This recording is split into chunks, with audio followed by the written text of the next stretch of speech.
विशाळगड आणि पायथ्याशी असलेल्या अतिक्रमण कारवाईनंतर स्थानिक महिलांनी एबीपी माझावर आपल्या भावनांना वाट मोकळी करून दिली आहे। या महिलांसोबत संवाद साधला आमचे प्रतिनिधी विजय केसरकर यांनी। पाहूया।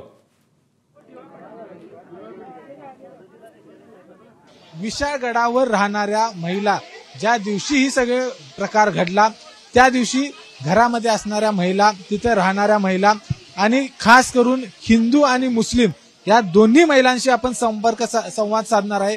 तिथे त्यांचं राहणीमान कसं असतं, एकोपा आहे का, तिथे नेमका वाद हिंदू मुस्लिम आहे का त्यांच्यामध्ये, हे आपण जाणू।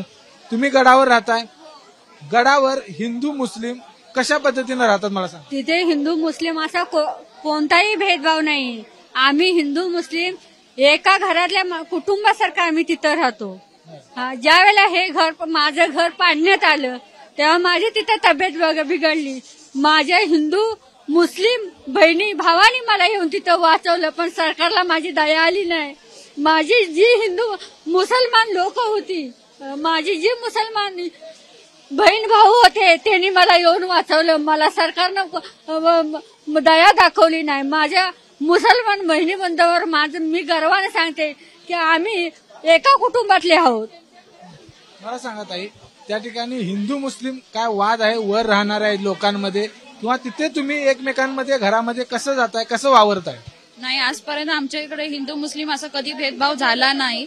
भेदभाव कधीच केलेला नाही आम्ही। शिवजयंती असो, महाशिवरात्री असो, या कुठला राज्य अभिषेक असो, त्यांचं आम्ही स्वागत करतो, मनापासून स्वागत करतो। इतक्या वर्षापासून या विशाळगडावरती आम्ही एकोप्यानं राहतोय। दोन्ही बाजूचे, दोन्ही धर्माचे सण हे एकत्र आम्ही साजरे करतोय आणि इथून पुढे देखील आम्ही ते तशाच पद्धतीनं साजरे करू।